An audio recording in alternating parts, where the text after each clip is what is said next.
अच्छा मुनीर भाई, मुझे बताएं, एक बंदा जो नौकरी कर रहा है, क्या वो साइड बिजनेस के तौर पे इस ई कॉमर्स को जो है वो शुरू कर सकता है? तो जी मैं इसकी सबसे बड़ी मिसाल मैं आपके सामने बैठा हूँ। अच्छा, वाह। मैंने सर 14 साल तकरीबन नौकरी की है दुनिया की मुख्तलिफ बड़ी कंपनीज में, मल्टीनेशनल से मेरा भी करियर स्टार्ट हुआ था। अभी स्टार्ट के शुरू के 6 महीने थे जब मैंने साइड पे एज ए पार्ट टाइम अपने शौक को अपने साइड प्रोफेशन में चेंज कर लिया था। वो था ई कॉमर्स का बिजनेस। सही। मैंने टेलीनॉर पाकिस्तान से अपने करियर का आगाज़ किया बैक इन 2006। ठीक है। तो सर उसके साथ साथ ही मैं ई कॉमर्स का काम करता था। बिल्कुल ठीक है। करते करते करते 2016 तक सर ये दोनों साथ चलते रहे। ओके। 2016 में मैंने फाइनली डिसाइड किया कि अब नो मोर जॉब। अच्छा, दोनों किस नेचर की जॉब्स थी? अच्छा, जॉब भी लकीली क्योंकि 2 साल मैंने टेलीनॉर में काम किया और उसके बाद से फिर मैं एक सॉफ्टवेयर हाउस में था जहाँ पे हम डिजिटल मार्केटिंग और ई कॉमर्स की सर्विसेज बेचते थे। सही। तो कंपनी को मैंने कहा यार ये देख मैं ऑलरेडी काम करता हुआ आ रहा हूँ, तो मैं ये काम फिजिकली कर भी रहा हूँ जो लोगों को हम बेच रहे हैं। तो उन्होंने मुझे ऑफिशियली इसकी इजाज़त इस वजह से दी कि मेरा जो नॉलेज था जाहिर है वो मेरा प्रैक्टिकल था, बजाय इसके कि मैं सिर्फ लोगों को रटे रटाई चीज़ें बेचता, मैं तो वो कर रहा होता था। तो मैं ड्यूरिंग मीटिंग्स वो पॉइंट डिस्कस करता था जिसकी मेरे बाकी कोलीग्स को इन्फॉर्मेशन भी नहीं होती थी, क्योंकि मैं तो प्रैक्टिकल कर रहा था। उसकी grey side, dark side, black side सारी मुझे पता होती थी। तो कंपनी ने उस पर मुझे बल्कि इनकरेज किया कि आप ठीक है ये करते रहे साथ साथ, प्लस साथ में हम ये डिजिटल का काम भी कर रहे थे, तो वो भी साथ चलती रही और ये हमारा मोबाइलों का काम भी मेरे साथ में चलता रहा। मैं करता सिर्फ इलेक्ट्रॉनिक गैजेट्स में था। सही। तो उसके बाद फिर फाइनली मैंने डिसाइड किया कि नहीं अब इसको फुल टाइम एक प्रोफेशन बनाते हैं, अपना फुल टाइम बिजनेस बनाते हैं। तो जो भी हमारी बहन घर पे बैठी देख रही है, कोई बच्ची देख रही है, कोई बच्चे देख रहे हैं, मैं स्ट्रांगली रिकमेंड करूंगा कि सर उस शेल्टर से बाहर निकले, उस पैम्पर इन्वायरमेंट से बाहर निकले जहाँ पे आप 25 साल तक आपको पता ही नहीं कि प्रोफेशनल वर्ल्ड कितना क्रूअल है, ये आपके साथ करेगा क्या आगे जाके। बच्चा मैं ये रिकमेंड करूंगा स्ट्रांगली कि जैसे ही अपना इंटर पास करे बिस्मिल्लाह, बल्कि मैट्रिक से शुरू कर दें।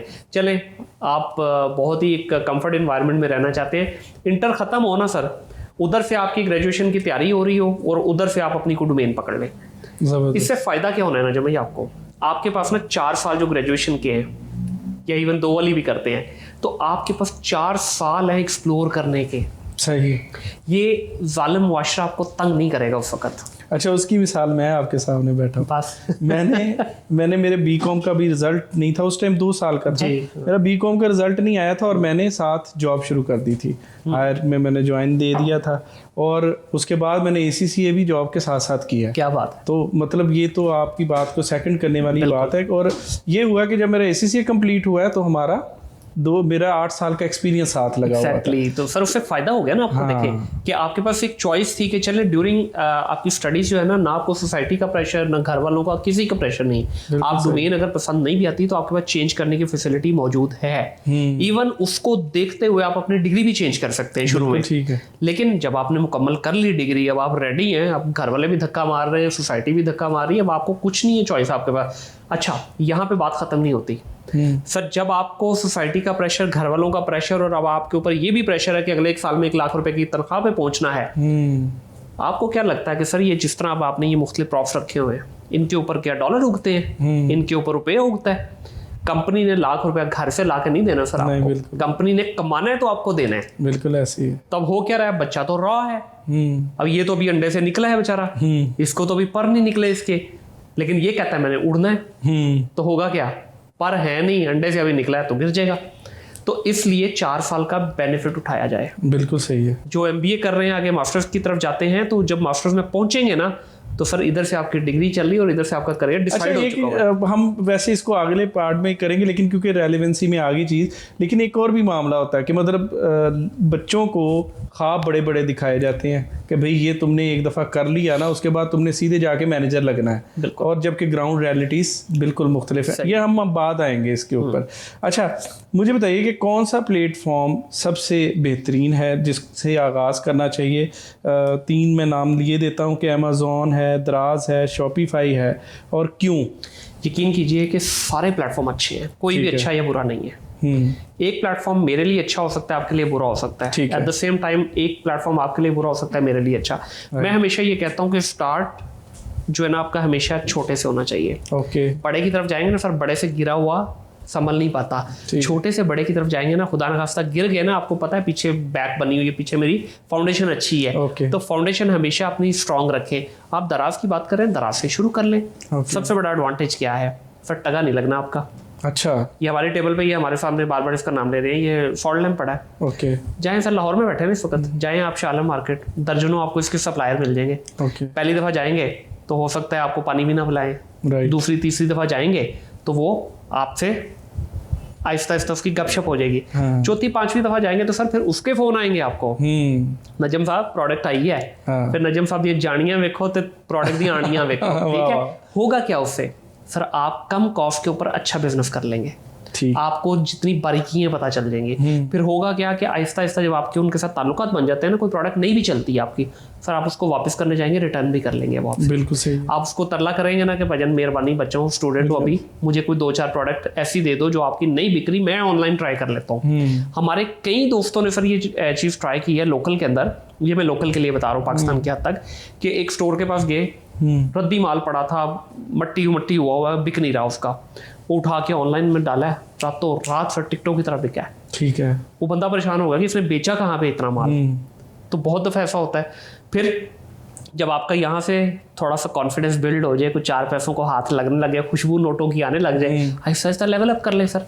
राइट, मैं ये कहता हूँ कि आज का बच्चा, मैं सर नजम भाई कहता हूँ कि जो कहता है ना मैं पाकिस्तानी हूँ, वो अभी भी गफलत की जिंदगी जी रहा है। सर मैं कहता हूँ हमारी 65% जो यूथ है इस वक्त, इनमें से मेजोरिटी बच्चे वो हैं जो इस वक्त ग्लोबल सिटीजन के लिए रेडी है। ग्लोबल सिटीजन सर क्या है, आपके पास इंटरनेट है, फोन अच्छा है या लैपटॉप अच्छा है, और आपको बेसिक इंग्लिश की कम्युनिकेशन करनी आती हो, तो यू कैन प्राउडली से योरसेल्फ कि I am global citizen.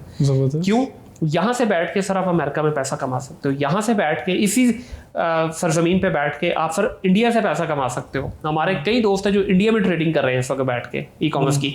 Dubai में काम कर सकते हो, यूके में काम कर सकते हो, यूरोप में कर सकते हो। तो अपनी बाउंड्रीज को क्यों लिमिट करना है हमने? जब अल्लाह ने हमें पर दिए हैं तो उड़ो ना भाई, लेकिन वो याद रखना अंडे वाली बात कि अभी अंडे से निकले अभी नहीं उड़ना, पर आने दो, टाइम लगेगा ना, पर आ गए अब बिस्मिल्लाह उड़ो। बिल्कुल ठीक। हम इसको आसान करके समझ लेते हैं, मैं जो समझा हूँ आप मुझे गाइड कर दीजिएगा अगर कहीं पे गलती है, कि मतलब आप जैसे एक जॉब है, आप बिज़नेस करना चाहते हैं तो आप पहले जॉब करें, जॉब में 2-3 साल झोंकें, किसी के एक्सपेंस के ऊपर खुद ट्रेनिंग लें, और फिर जब काम आ जाए फिर अपना बिजनेस स्टार्ट कर दें। बिल्कुल सर, ऐसे ही। इसकी एक मिसाल दे दूं यहाँ पे? जी बिल्कुल। अगर कुछ लोगों को शायद ये बात अच्छी भी ना लगे, सर हमारे यहाँ 2 फैमिलीज हैं। ठीक है।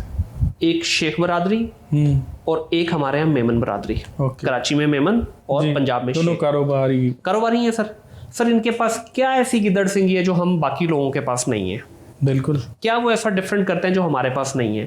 सर ऐसा क्या होता है कि उनका बच्चा अगर मैट्रिक भी नहीं किया हुआ और हमारे वो MBA वाले बच्चे से बेहतर परफॉर्म करता है? बिल्कुल ठीक है सर। वो रिग्रेस ट्रेनिंग का प्रोसेस, सही, जिसमें उसकी जूती घिसाते हैं वो, ठीक है, और उसको लेबर के साथ लेबर कराते हैं, उसको 6-6 महीने 8-8 महीने मैनेजमेंट के साथ मीटिंग में बैठने की इजाजत नहीं होती, उसको अपने सुपरवाइजर के साथ सर वो ख्वार कराते हैं। वो बच्चे को बुरा तो लगता होगा, घर में उसके V8 खड़ी है, 15 करोड़ की गाड़ी खड़ी है, लेकिन उसको लेबर के साथ मोटरसाइकिल पे धक्के खिलवाएंगे। क्यों? ट्रेनिंग का हिस्सा है सर। बिल्कुल सही। फिर वो जो हीरा निखर के सामने आता है ना सर, वो हीरा होता है जिसको अंगूठी में जड़ा जाता है। जबरदस्त। यही इंडिया में भी गुजरातियों को देख लें, उनका कोई मुकाबला ही नहीं है। बिल्कुल ठीक है। तो वो नहीं हो रहा। अच्छा मुझे बताइए कि अगर किसी के पास अपनी प्रोडक्ट नहीं है तो क्या वो इनसे कमा सकता है? एक ड्रॉप शिपिंग है और एक एफिलिएट मार्केटिंग है, इनसे कैसे कमा? हाँ सर, ये आपने गलत टॉपिक छेड़ दिया है। अच्छा। ड्रॉप शिपिंग को मैं ये कहता हूँ कि वो इस डोमेन का कैंसर है। अच्छा। बड़े दोस्तों को मेरा ये बुरी बात लगेगी। ड्रॉप शिपिंग, फिर बोल रहा हूँ, ड्रॉप शिपिंग ई कॉमर्स के अंदर एक कैंसर का काम करता है। अच्छा। कैंसर का पेशेंट कितने दिन सर्वाइव करेगा? चंद दिन। तो सर ड्रॉप शिपिंग का मॉडल भी इस डोमेन के अंदर कैंसर का काम करता है। आज आपने स्टोर बनाया है, चले तो चांद तक, नहीं तो शाम तक। आपको पता भी नहीं चलेगा। रात को अच्छे से नींद करने के लिए सोए हैं, सुबह उठेंगे, चलता चलाता कारोबार आपका तबाह हो जाएगा। अच्छा।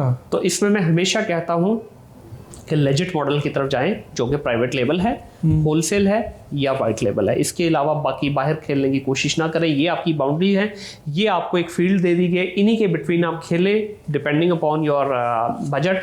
बड़ा बजट है तो गो फॉर प्राइवेट लेबल, उससे थोड़ा कम बजट है तो गो फॉर होलसेल, उससे कम बजट है तो वाइट लेबल पे चला जाए। बिल्कुल ठीक हो गया। अच्छा मुझे बताइए कि एक आम आदमी है उसके लिए ज़्यादा आसान क्या है, फ्रीलांसिंग है या फिर ई कॉमर्स है? सर दोनों देखिए अलग अलग चीज़ें आप पूछ रहे हैं ना। ई कॉमर्स जो है वो एक डोमेन है जिसके अंदर रहते हुए आप अपनी प्रोडक्ट बाइंग एंड आप मशवरा दें तो आप क्या मशवरा देंगे? फ्रीलांसिंग मतलब एक बंदे के पास एक्सपर्टीज है तो उसको अच्छा, फ्रीलांसिंग। सवाल को मैं रिफ्रेश करता हूं। सवाल आपका ये होना चाहिए कि क्या एक बच्चे को अपनी प्रोडक्ट ई कॉमर्स में बेचनी चाहिए या फ्रीलांसिंग करनी चाहिए? ओके। एक फ्रीलांसर जो है वो दुनिया की हर काम का हो सकता है। मिसाल के तौर पे अब ये आपके कैमरा के पीछे भाई हैं, हो सकता है ये आपके साथ फुल टाइम जॉब ना कर रहे हो, ये पार्ट टाइम आपके पास हो। अगर ये पार्ट टाइम है तो दिस इज कॉल्ड फ्रीलांसिंग। ठीक है। एक आपके पास बच्चा है मिसाल के तौर पे, वो आता है सिर्फ 2 घंटे के लिए, आपके चंद काम किए चला गया, उसके लिए ये फ्रीलांसिंग है। ऑन द अदर हैंड आप ये कहते हैं कि भाई एक डिज़ाइनर है, एक कंटेंट राइटर है, एक डेवलपर है, एक आपका जो A+ कंटेंट क्रिएट करने वाला बंदा, ये सारे फ्रीलांसर भी हो सकते हैं, ये फुल टाइम एम्प्लॉय भी हो सकते हैं आपके। तो फ्रीलांसर किसी भी डोमेन का हो सकता है। अब सवाल जो मैंने कहा कि यहाँ पे एक बच्चे को ई कॉमर्स के अंदर सेलिंग करनी चाहिए या अपनी सर्विसेज देके फ्रीलांसिंग करनी चाहिए? ठीक है। दोनों कर सकते हैं सर। एट अ टाइम मैं इस वक्त दोनों कर रहा हूँ। मेरी एक एजेंसी है, हम फ्रीलांसिंग से थोड़ा अगले लेवल पे चले गए। मेरी एक एजेंसी है जो कि सर्विसेज भी देती है, एट द सेम टाइम हमारे अपने भी 4-5 ब्रांड्स चल रहे हैं। बिल्कुल ठीक है। वही टीम क्लाइंट्स का काम भी कर रही है, वही टीम मेरे अपने ब्रांड्स को भी बिल्ड कर रही है। सही। यानी जो आपके पास अवेलेबल है वो आप सेल करें। बिल्कुल ऐसे ही। मतलब सेल योर सेल्फ, ये एक बहुत बड़ा जो है वो कह लें कि भजन, इसमें बड़ी सिंपल सी चीज, जेब में रुपये हैं और ज्यादा कमाने की ख्वाहिश है तो अपना ब्रांड खड़ा कर ले। सही। जेब थोड़ी जरा टाइट है, ठीक है, एक्सपीरियंस अभी कम है, तो बेहतर है कि 4 लोगों को सर्विसेज दे ले।